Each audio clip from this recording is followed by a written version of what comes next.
Time for the 49ers Rush Podcast.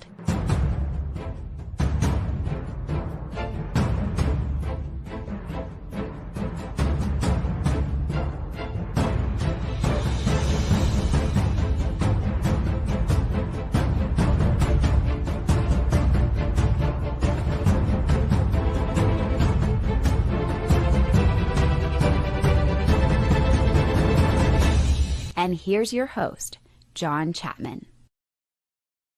What is going on, faithful? It's great to be with you guys today. This is episode 1306 of the 49ers Rush Podcast, and I've had this one written for a little bit and kind of waited to get a lot of the information and news and all that stuff out of the way. Not out of the way, that's the wrong way to put it, but I've had this one written, and that's what are the 2024 49ers season awards.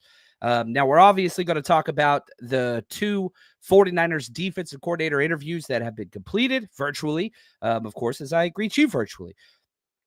And so we're going to talk about those, but the season awards. And I know that this season sucks, and I understand, man, nobody deserves an award. I disagree with those things. I am big proponent in celebrating victories, however you get them. Whether that's as a fan, life, whatever. I believe in celebration. I believe and positivity. I think it's a big deal. And so sorry for the timing as we're recording this 3:30. And I know there's a huge college football game coming on within an hour. You ain't going to miss kickoff. I'm not going to miss kickoff. I promise you that. But like life's crazy right now. Renovations at the house we're at, which we rent. The landlord's getting some stuff done, which is cool. But then, you know, we lived in Altadena for 6 years before moving to the Bay. And, you know, we bought a fixer-upper, and we fixed it up, and it was our home. And whenever we moved, we kept it and, you know, tried to rent it out to help with any type of income or whatever else. And, man, it's not going great down there. So, you know, it's been difficult to focus on my job because the fires are less – 2 houses down currently. There's nothing we could do, and it's just scary. And I know we're probably way better off than most, and I feel so horrible for anybody that has gone through losing their home and all those things. But, man, it's been stressful, not going to lie. And just like, we ain't got much. But, like, that's our retirement. That's our everything. And if that thing goes up, it's just like, yeah, insurance and all that stuff. But, man, anyway, thoughts and prayers out for everybody out there. It's just hard to focus sometimes, but you got to get the job done.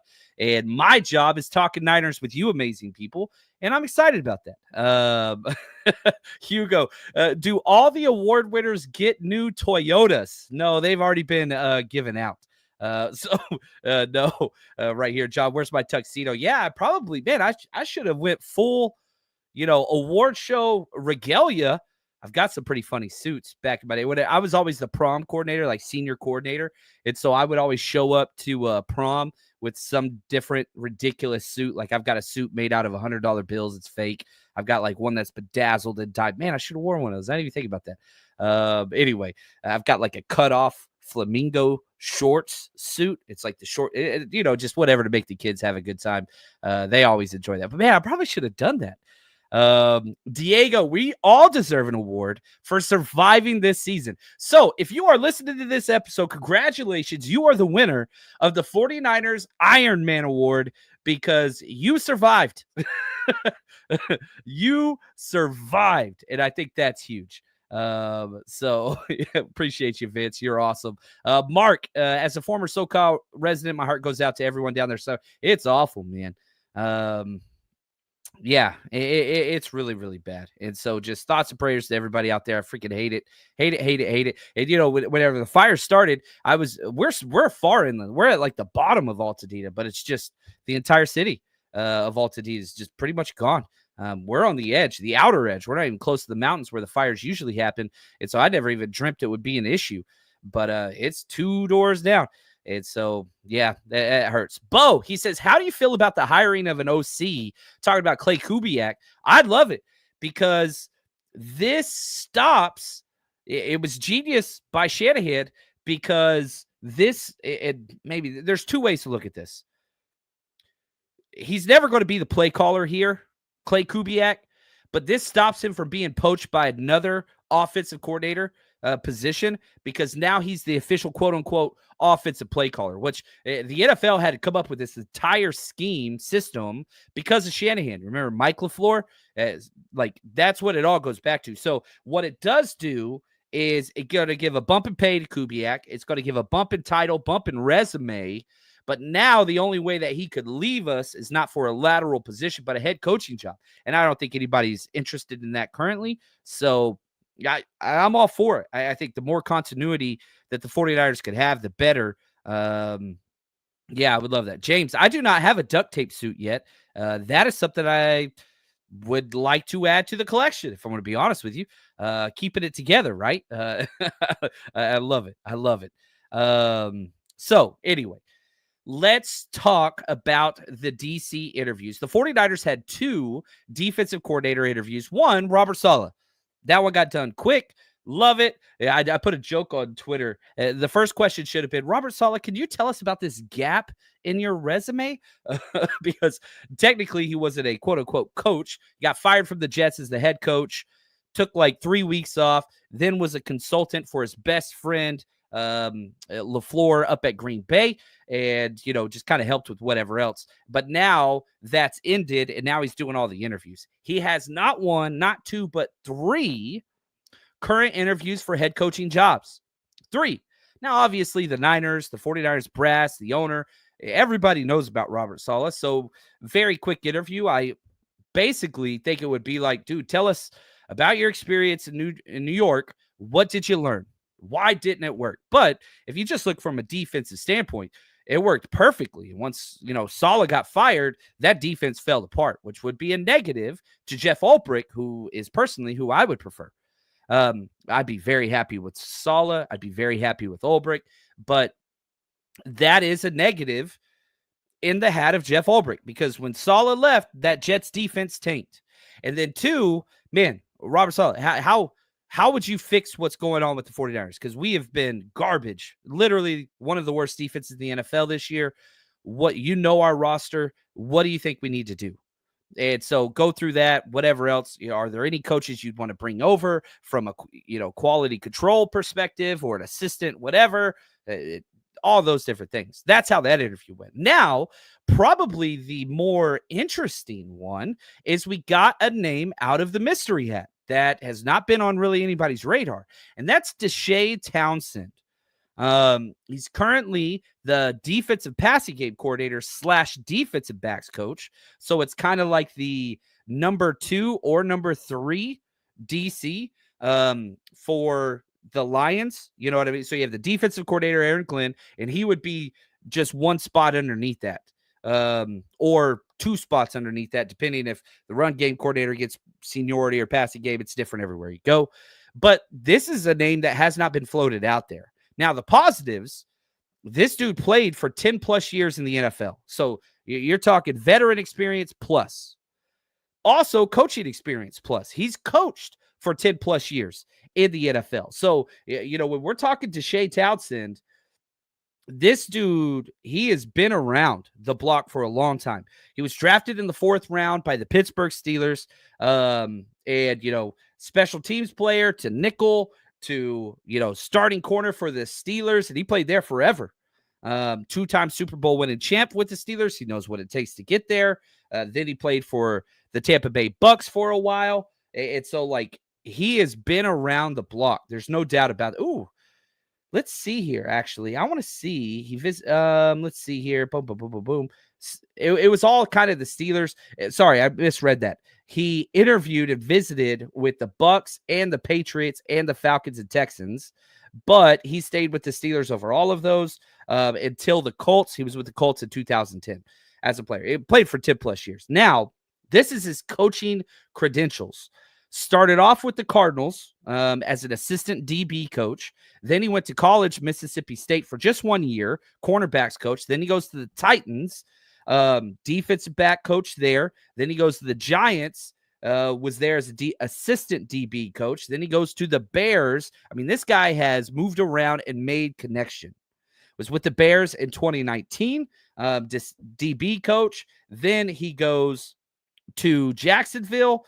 He was hired there as the passing game coordinator and cornerback coach. Then the Lions. He's only been there for 1 year.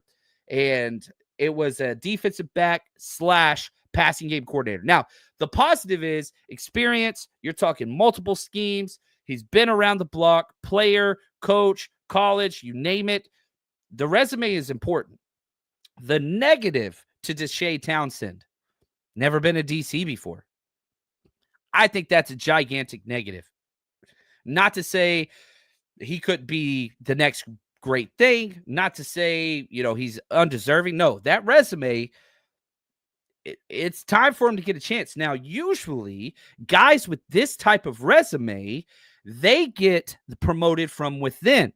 He has bounced around and made his connections. No, not that that's a negative or a positive, but usually whenever you see a guy like Deshae Townsend with this type of resume, who's never been a DC before, how they become the first DC is Aaron Glenn gets hired elsewhere. He steps into the Lions DC job, which I think is probably likely to happen. I would not put Deshae Townsend as a front runner, even though we've only interviewed 2. I wouldn't even put him in the top 5, probably. So kind of take that for whatever you kind of take. But those are the 2 DC interviews that the 49ers have had. And again, I know I played this yesterday, but I think that this is kind of important. This is Shanahan talking about who all he's going to be talking to for this defensive coordinator job. I think some of the stuff that, just where we're at, some of the decisions that we got to make and things like that. I think having the experience of going through this before, building things before,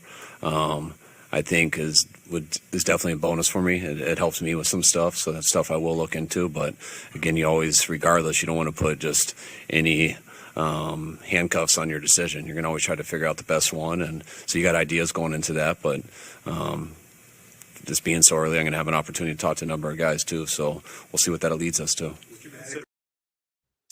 Yeah, and so I like that. Now, I do like this. Donald says, is he an aggressive coach? All I can say is the Lions blitz and play a lot of man. Like, our scheme was play a lot of man, don't blitz. And so you're going from the least aggressive personality, the least aggressive play caller, maybe in the entire NFL this year, Nick Sorensen. I don't want to pile on, but he was by far the most.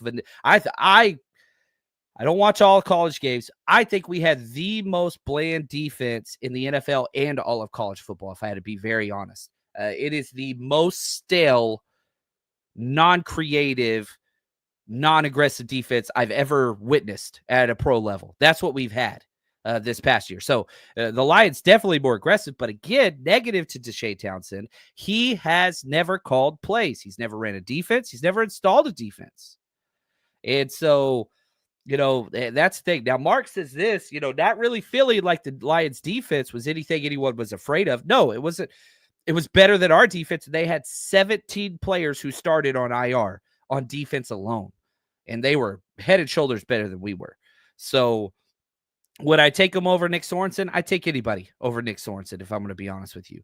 And so, AW says, too many teams bouncing around. That's kind of the way to get ahead. So take that for what you will. And he got started, Deshae Townsend, he got started young because he went straight from playing to coaching. He's 49 years old, September 8th. Oh, what's up? He's a week before me. So kind of take that for whatever you want. He played at Alabama way before, he was drafted 1998. So I think he was before. When was D'Amico drafted? Ooh, this might be, I didn't even think about this. D'Amico got drafted 2006, so they were not together. There was no overlap there. So incorrect in that assumption on myself. James, right here. John, can I drop a website for restaurants helping feed LA currently? 1,000% you can. Anything that we could do to help. I got an email from, I don't know who it was from, but somebody in the government about how to start the process. And if anybody listens and you're in SoCal, man, if you don't have that website, reach out to me. I'm happy to extend that. I've been spending all day doing one of two things. One, because could freaking work on the house. I'm doing research for our draft book, just counting snap counts of cornerbacks, where they have lined up in their entire college career. So, like, I go back through PFF's, what's it called? Their stats, whatever they call them. What do they call these things? Premium stats. And I tally every single how many snaps they lined up in the box as a strong safety, how many free safety snaps, how many outside corner snaps, how many slot corner snaps, how many special team snaps. So I'm going through, I have 35 corners on our big board currently, and I'm just tallying those numbers. So, and a lot of these guys in today's college football, they're moving around and bouncing around. So it's like, you're tracking these guys through 3 or 4 schools, 6 years with the COVID exemption, and just tallying numbers.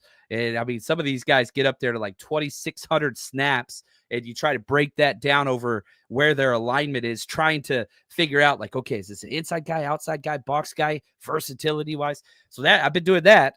The other half has been tracking the fire and figuring out like, okay, talking to my insurance company, talking to, what happens if my property burns down?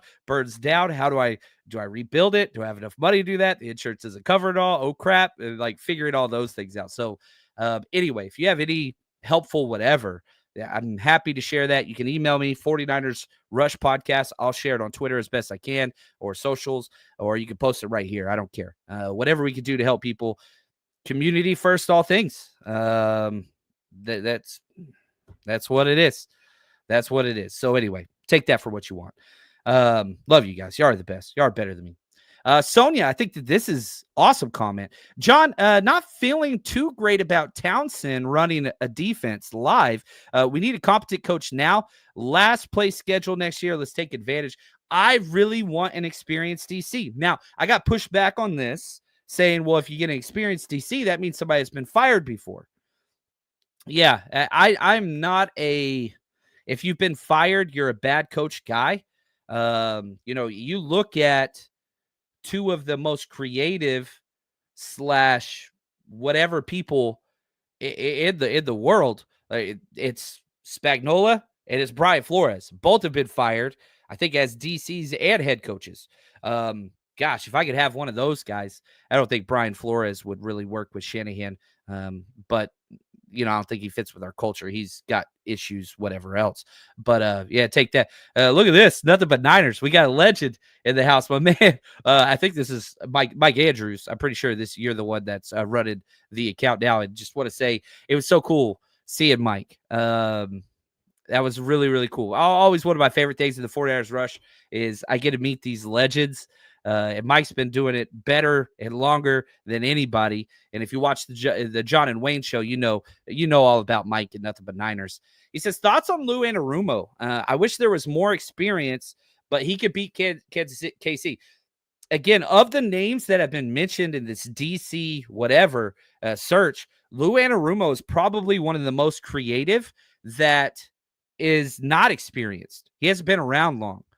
But man, that defense was god-awful this year.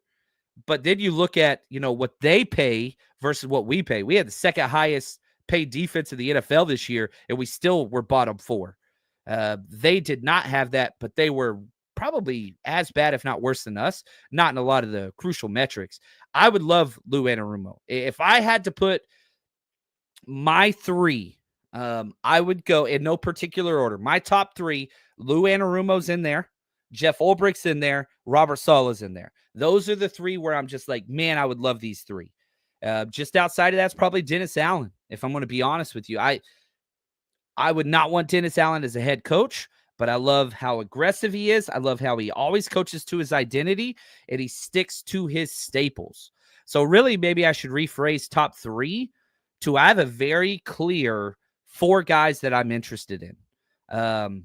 And Dennis Allen, Lou Anarumo, Jeff Ulbricht, Robert Saleh, those would be. Now, I don't track. I didn't even know Deshae Townsend was coaching. I didn't even know that. So, I'm admitting my shortcomings, which are many. But I do like Lou Anarumo. And if you go back to just a year or 2 ago, man, he was the hottest thing in coaching. He could have had a head coaching job if he wanted it, didn't take it. And then now he got fired. I mean, it's what it is. Look at Tommy. Hey, Tommy says Dennis Allen is a G. If anybody knows about G or any note, it's Tommy the Shredder Huxley. He is the freaking man. And yeah, it is Mike, my man. Mike Andrews the best. He's just the best there is, man.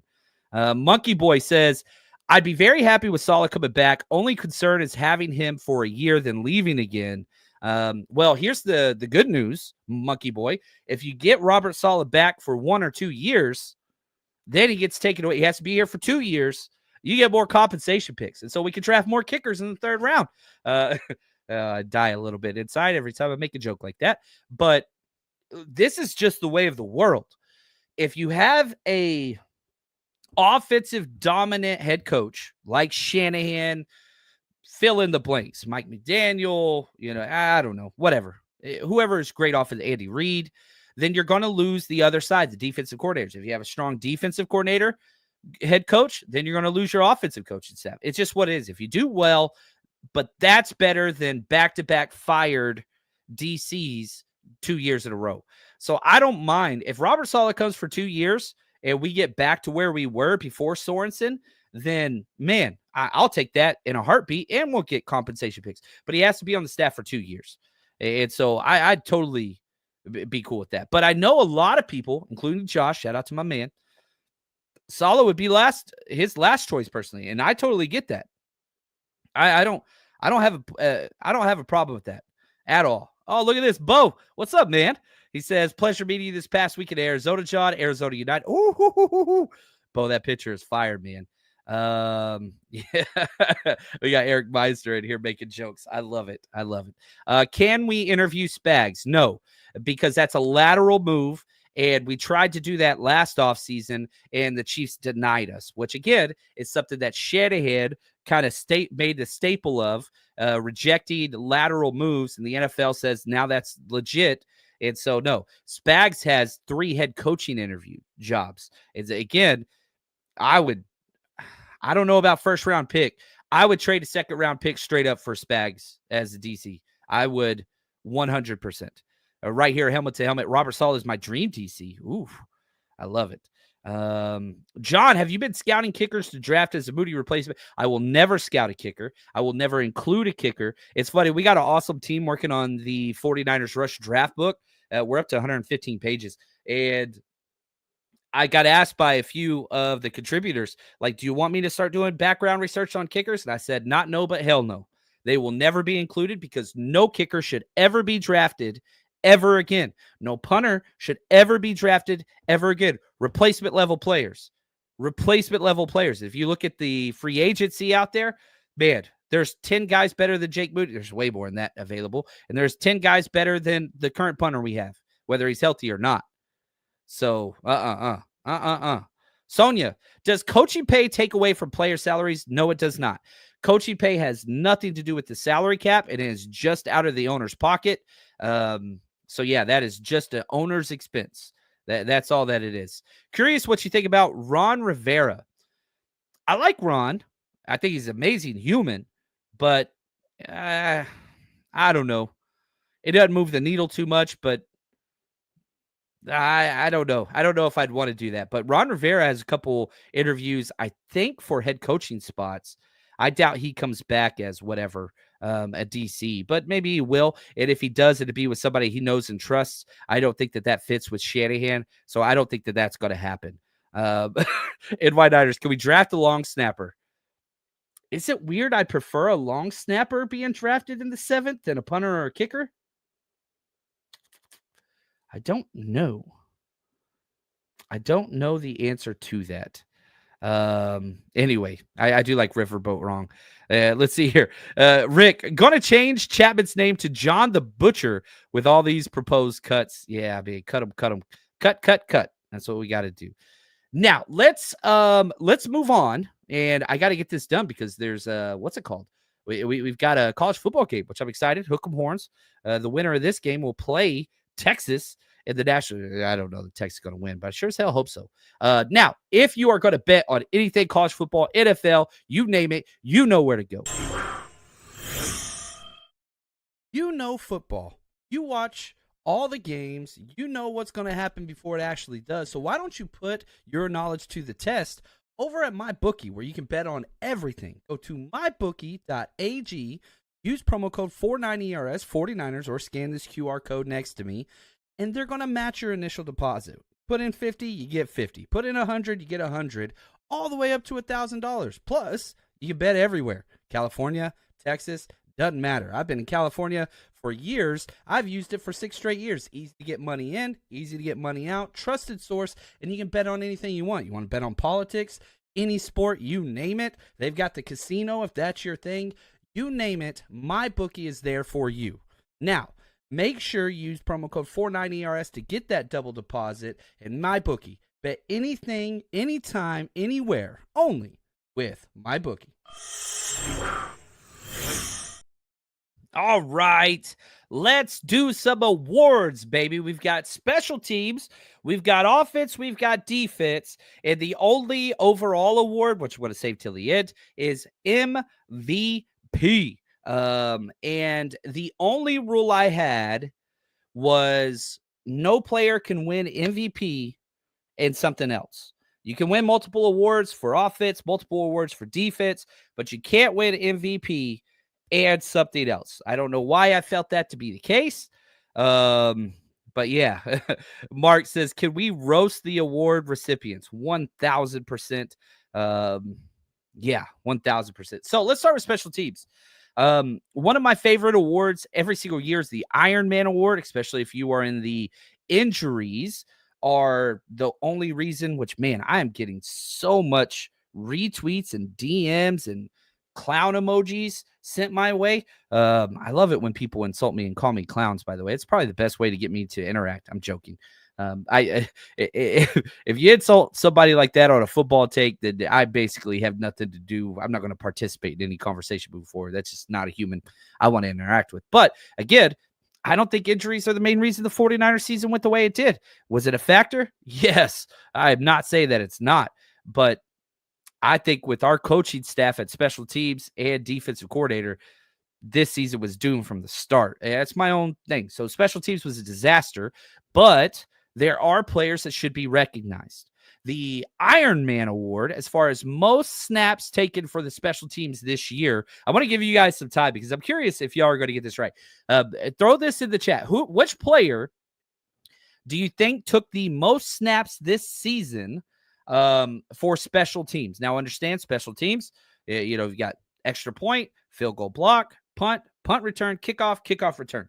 That's kind of where that is. So I am curious who you guys would say got the most snaps for the 49ers this year as far as just special teams goes. And it's a pretty clear winner. The winner had 303 snaps, played in all 17 games, and was almost 60 snaps over number 2. Now, the difference between number 2 and 3 was 10 snaps, and it just gets smaller and smaller. So the number 1 overall player in special teams, let's see if somebody's going to get it. DFF, God, no. He didn't play very much at all. He played 12 games. Tabor Pepper, no. Conley, no. But he was top 5. Curtis Robinson didn't play much. Luter. Is Brad Steely still around? I love it, man. Especially with that logo. That's A+. The correct answer is Eric Saubert was the special teams Iron Man of the year. Doesn't mean he was good, but he played 303 snaps, all 17 games. He was out there nonstop, had that one huge penalty. Eric Saubert was bad, but he played a lot. Now, the backup or the runner-up for the Iron Man award goes to Isaac Yiadom, which, man, Isaac Yiadom was terrible. Okay, I get it, especially down the stretch. He got whatever. He's awesome special teamer. And I really hope that we keep Yiadom just for special teams in like a number 4, number 5 corner. But I know a lot of people don't like it. That's okay.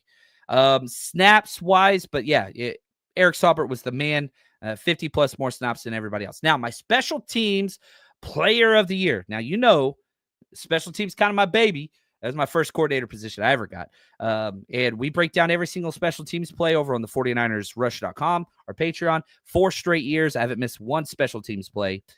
The runner-up for special teams player of the year, this was down to 3 players. Number 3 was none other than Isaac Yiadom. Number 2, Chris Conley, I thought was freaking awesome. He was great. But the number 1 special teams player Robert Bill Jr.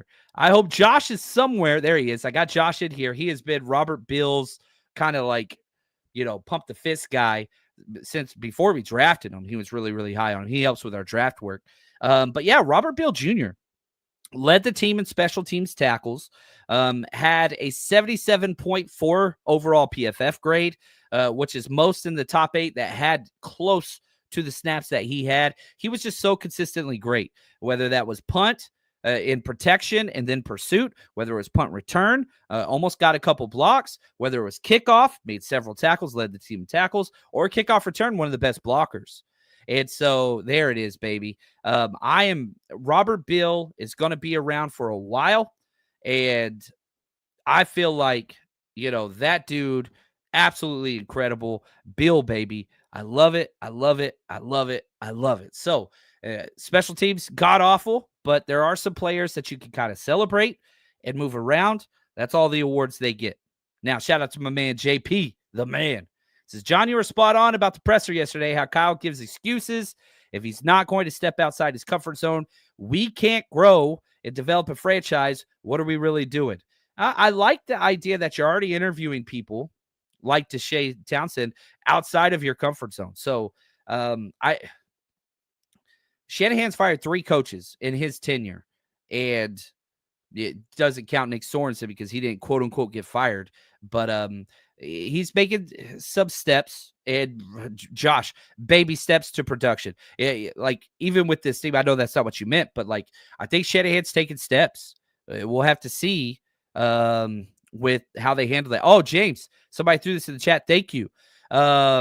Restaurant name is Calico Fish House, 16600 Pacific Coast Highway, Huntington Beach, over in California. Go check that out. So it's the Calico Fish House. I assume that's one of the ones that's helping. So nobody flagged that for putting that in there. Help people, help people, help people, help people. Help people always. And we'll see what happens with all that. But my plan is to head down at some point in the next coming weeks down back to Southern California. I got to give back to the community because a lot of my neighbors I know lost their houses. So I think we're going to, one of the cool things about my job is I could go roadside. And so I'm going to be heading down there soon in the next couple of weeks, try to give back some. But for the people that are helping now, I know Airbnb is covering people that are displaced with vacant rentals in the area. So check that out as well. Please reach out. I'll do research. I'll do whatever I can to help. But I know Calico Fish House, check them out and support them, even if not, because that's badass. We take care of people. Now let's look at the defensive awards. Let's start with Defensive Rookie of the Year. And here's what's so cool. There's a lot of players that can win these awards. Defensive Rookie of the Year, you've got some pretty freaking significant names that have played a lot of meaningful snaps. And so, I mean, shoot, Tatum Bethune only played 50 snaps, but he's rated top 5. He's rated top 5. PFF score. He didn't win the award, but obviously you got Renardo Green, Malik Mustafa. You've got the undrafted free agent rookies, whatever you're talking about. I don't think that Sam Okuwanu counts, but I do think that whatever you're looking at, what's it called? My guy. Why am I forgetting the name here? Evan Anderson, Mr. Anderson. Like those guys count, and so there's a lot. So my runner-up for Rookie of the Year is actually the guy that won the award for the 49ers, and that's Malik Mustafa. Malik Mustafa was incredible, but he doesn't win the award for me. I'm giving the award to Renardo Green. I think Renardo Green was awesome. Not to take anything away from Malik. The problem I had with Malik is all of the missed tackles, and there were many. PFF credited him with 11, and Renardo Green had 8, so it's still a lot. But man, I thought that the big plays that were missed by Malik were a lot. But the Niners say, hey, I love that there's not just one option. Like if your Malik is the guy, cool.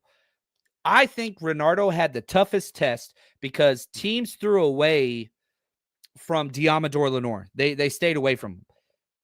And I could think of 4 games off the top of my head where the team's game plan was, we are going after the rookie, Renardo Green. And teams just, man, he led the team. Oh, he didn't actually. He had 70 targets against and allowed a 62% catch rate. That's a better catch rate than Diamador Lenore had. Way better. And so, man, I wonder who else. Yeah, I don't want to talk about that. I ain't going to talk about that. But I really thought that Renardo Green is somebody that you build around. Not to say that Malik isn't, but I am a big, big fan of both of those guys. And I'm just excited to see what they're going to do, because you have not one, but 2 guys that you're going to be able to rely on. And, oh, man, yeah, Demo's for real. Now, the the Iron Man Award, this one, Diamador Lenore is the runner-up, but he missed the last game. The Iron Man, I think everybody knows who the defensive Iron Man is. It's Fred Warner. That dude played every damn game.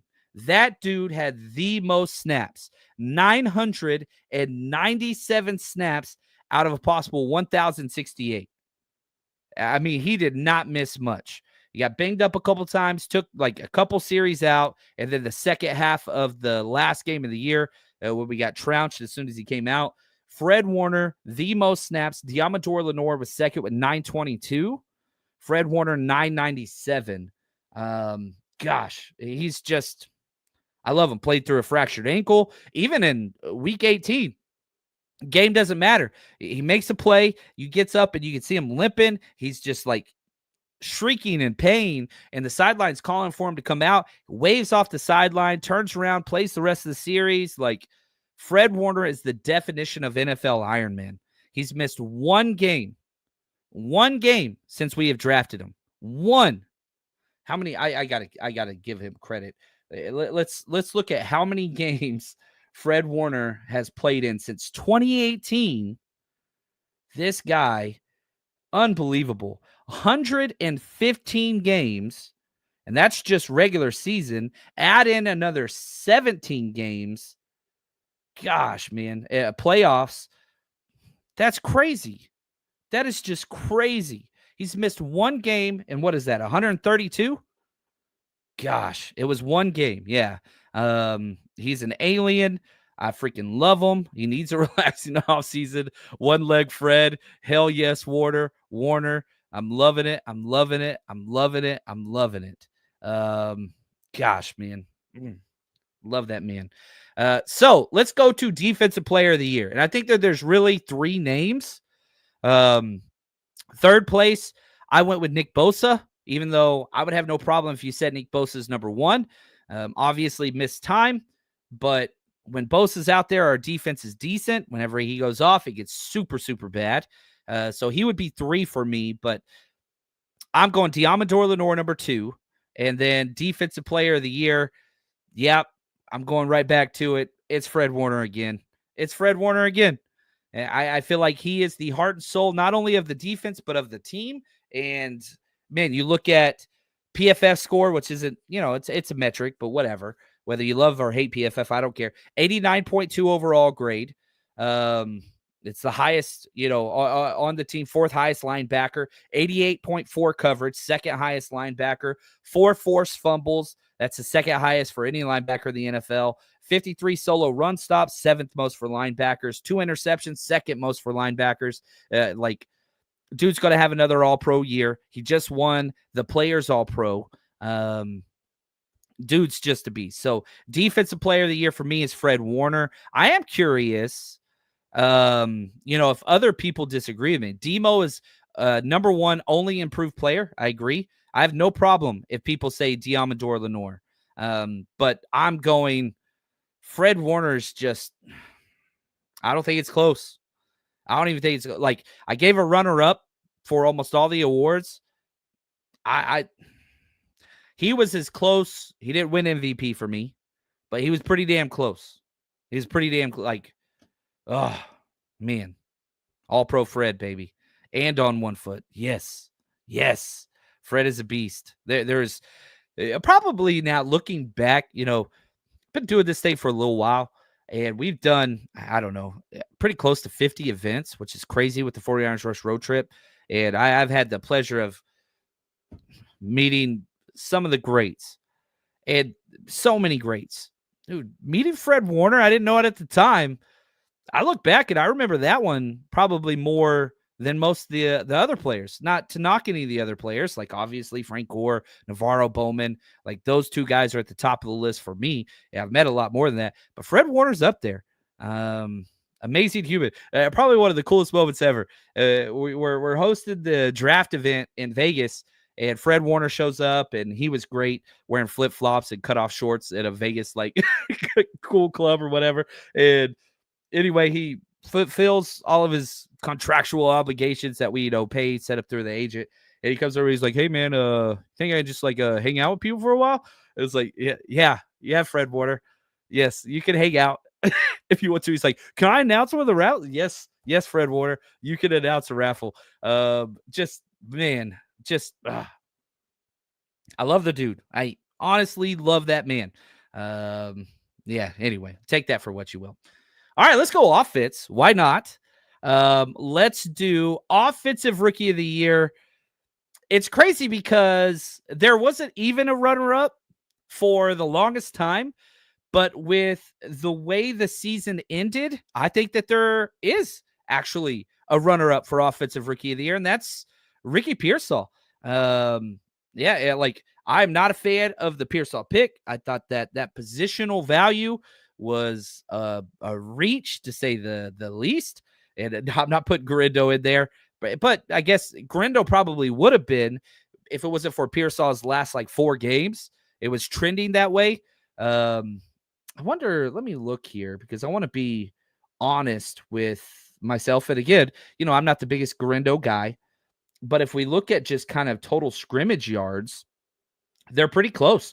Grindo had 572 total yards and Pearsall had 445. But man, with Pearsall just going, off the charts with kind of what he did. Yeah, and some people, I know a lot of people are higher on Grindo than I am. Nothing wrong with that. But the clear, distinct winner, 100% is Dominique Pooney. Oh my gosh, man.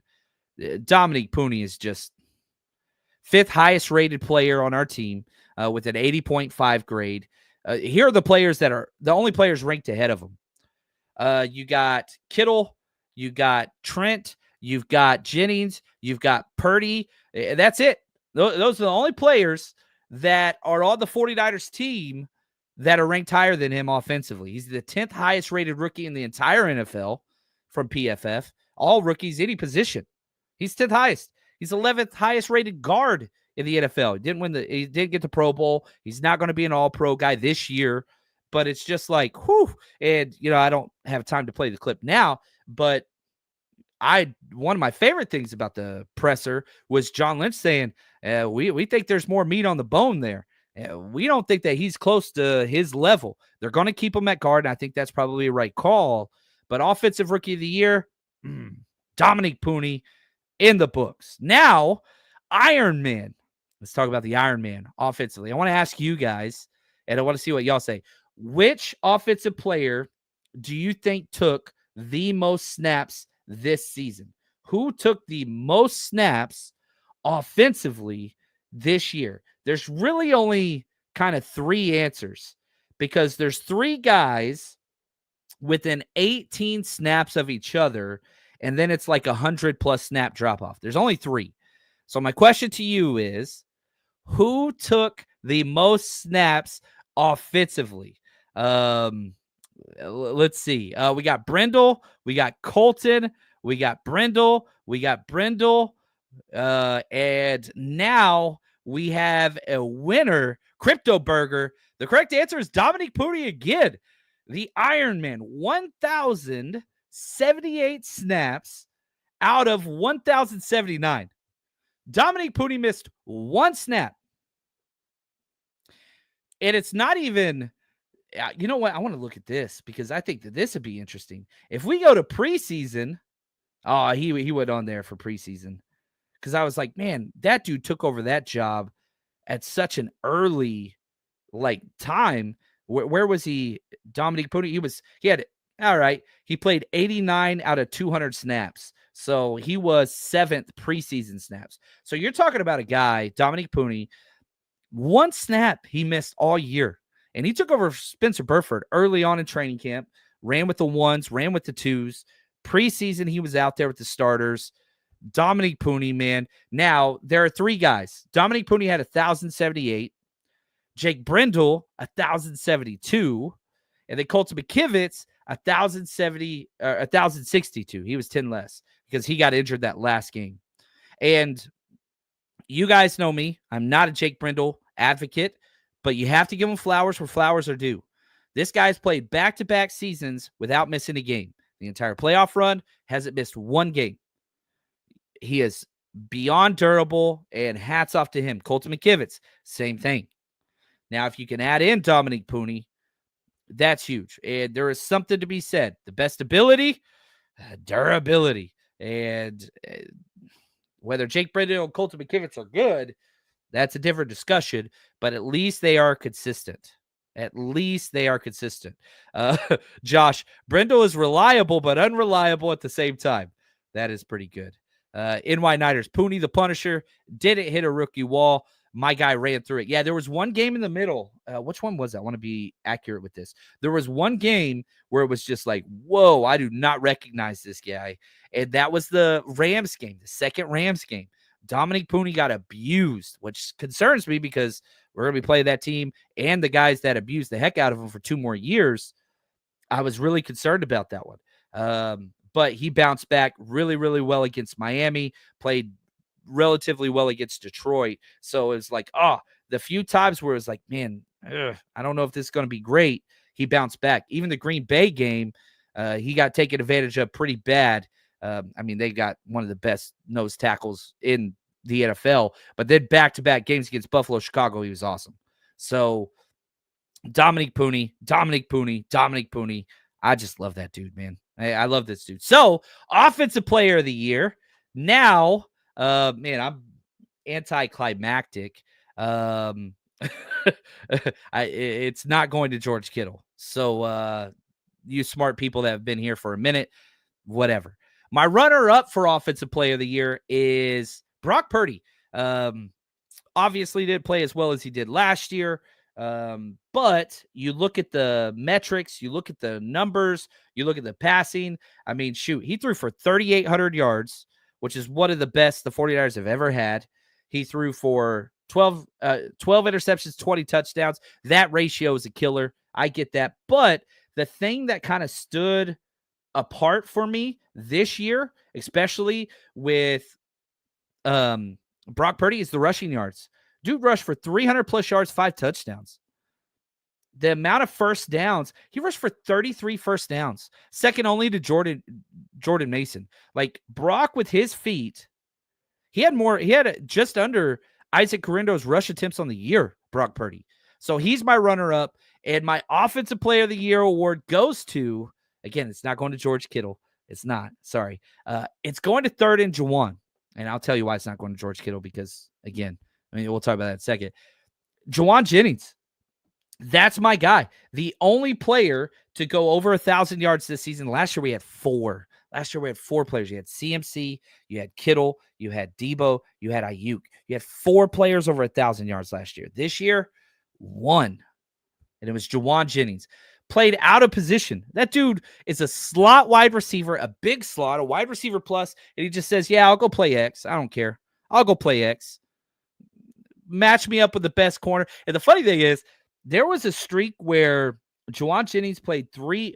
Who were those guys? I'll pull this up. He played 3 games in a row against top 10 corners and just shredded the hell out of them week in and week out. I think it was Tampa Bay, then Green Bay, then Buffalo, then Chicago. And it was just like, it didn't matter. It was like 3 out of 4 weeks. But that dude just stepped up and just cost so much. Just freaking awesome. man. JJ, incredible, most physical wide receiver in the league. My favorite thing about Juwan Jennings is he is who DK Metcalf wishes he was, right? Like DK Metcalf's like this big old dude that's way more jacked and faster and whatever, pounds, height. He's got JJ in all those, but he's soft as hell and weak as hell. JJ is the most physical wide receiver in the league. Listen to some of these metrics. He had an 84.8 grade. That's 15th best wide receiver. Again, when he's getting paid like 40th wide receiver money. 77 catches. I'm sorry, he didn't go over 1,000 yards. I misspoke earlier. Kittle's the only one that went over this year. My bad. Go back. Not a live show. I'll delete that. It is a live show. I can't delete it. 77 catches, 975 yards, 6 touchdowns. The only reason why he didn't get 1,000 is because he got kicked out because the NFL's soft now. Just steps up whenever he needs to. If you don't throw him the ball, he doesn't go to social media. He doesn't go to his podcast. He ain't talking trash. He don't throw teammates under the bus. It ain't about him. Signs his extension early. Like, he is what you want. He is the tone setter. I love Juwan Jennings. I really, really do. Yeah, right here. JJ getting the Greenlaw treatment from now on, though. And that's okay. That's okay. He did get bounced 25 yards short. JJ's a baller. I freaking, yeah. NY Niners. I lost my mind when they ejected him week 18. It cost him his 1,000.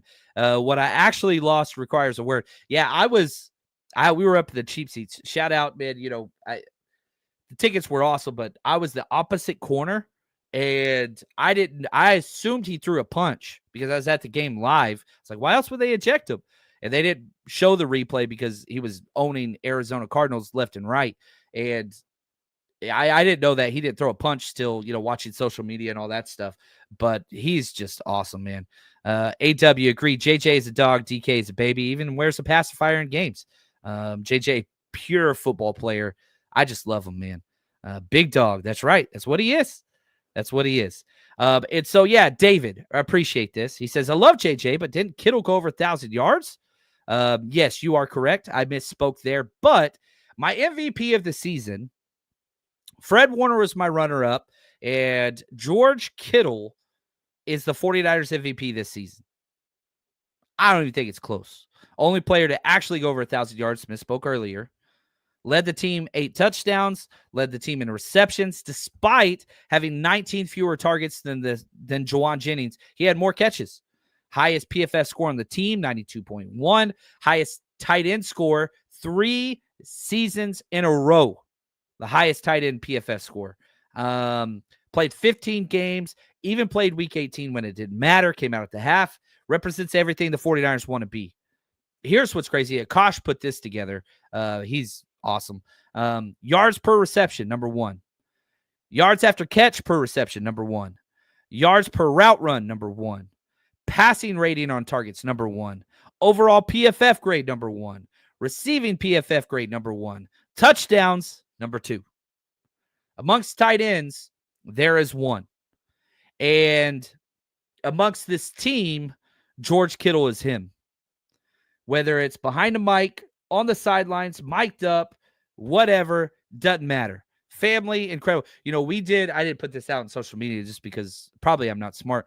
We're hosting our pregame tailgate event in Arizona, and it's going great. And everybody starts going crazy. And we look over and Claire Kittle and Christian Juszczyk come in, which was so cool. But it was like, dude, it doesn't matter if it's Kittle's family, Kittle's spouse, Kittle on the sidelines, Kittle wrestling. Kittle's he's magnetic, and everybody around him becomes magnetic. And what he has done for this franchise, and he said, he wants to wear the red and gold for his entire career. He's the definition of a leader.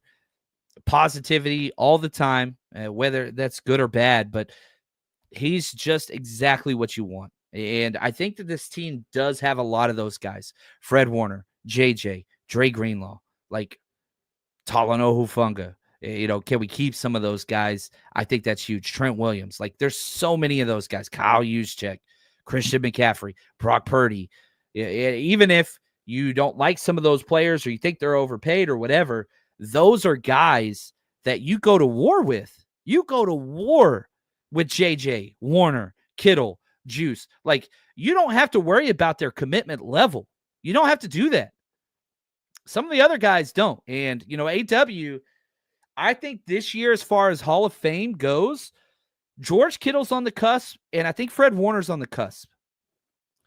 The All-Pro is paramount because, and I'm going to break my heart a little bit here, they haven't got a ring.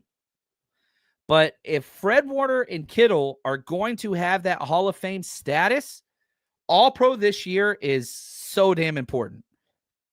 And I hate that it's up to the writers because I think both of them deserve it. But there's only one tight end that gets first-team All-Pro. And the fact that he didn't get the players All-Pro is just asinine. A lot of players hate the 49ers, so I get that. Brock Bowers does not deserve the All-Pro over George Kittle. Does Brock Bowers deserve All-Pro? Yes. He had an All-Pro type season. Does he deserve it over George Kittle? Nobody in their goddamn mind believes that. Nobody that watched the season this year believes that. And so, no, receiving-wise, did he have more receiving yards and receiving touchdowns? Sure. But outside of that, look at the blocking.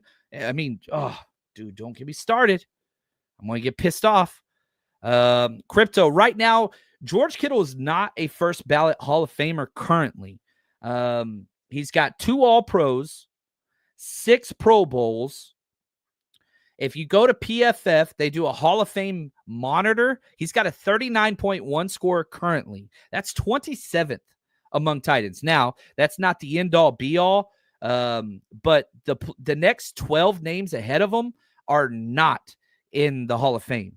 And there are guys, Greg Olson, Ben Coates, Jimmy Graham. These are guys that have a much higher score that are not in yet. I mean, there's a lot of guys. The average tight end has a 97 score. 97. Kittle's got a 39. But if he gets 3 All-Pros, let me look at it this way. How many people with 3 or more All-Pros have gotten in? Antonio Gates, 3 All-Pros. He's not in yet. Keith Jackson, 3 All-Pros. He's not in yet. Fred Arbanos, sorry if I mispronounced it. He's got 3 All-Pros. He's not in. But so, he's got to get there. He's got to get to that third team. And tight end's one of the hardest. Linebacker, there's 3 All-Pros. Corners, there's 4 or 3 sometimes. It's 3. Yeah, there's 3. So, tight end, there's 1. Quarterback, there's 1. Running back, there's 1 All-Pro. So, there's certain positions where it's just I do think Kittle gets in. I do not think he's a first ballot Hall of Fame with his current resume. But, man, we got to get him in there. Josh says, Kittle's waiting a while if he gets in, unless he finishes with 2 more All-Pros. Listen to this. Man, this is what's crazy. There are only 1, 2, 3, 4, 5 tight ends in the history of the NFL with 4 or more All-Pros. Dave Casper, Hall of Fame. Shannon Sharp, Hall of Fame. Gronk, yeah, he's going to be in the Hall of Fame first ballot. Travis Kelce, Hall of Fame, going to be first ballot. Tony Gonzalez, already in. He's got 6. 4 for Kelce, 4 for Gronk, 4 for Sharp, 4 for Casper. If you get to 4, so that means Kittle's got to be All-Pro this year, then 1 more. If he gets 4, he's in. Period. And probably first ballot, but that's 2. He's only got 2 his career so far. And I love Kittle so much, man. Anyway, I know the game's about to start. I told you I'd let you go before that. College football time. You guys are awesome. I don't know when I'm going to go live tomorrow. I'll figure something out. I'm jumping around, whatever else. We got to get a mock drafted sometime, but we'll get that done. You guys are awesome. This has been the 49ers Awards. Hopefully you guys enjoyed it. And if you disagree, man, hit me up. I'm still behind on emails. Sorry. I have not touched emails and DMs in a long time. I'm going to have to get to it, but life's a little crazy right now. So anyway, love you guys. You are the best. Enjoy some football. It's going to be a fun football weekend, even though the Niners aren't playing. But until next time, stay strong, faithful.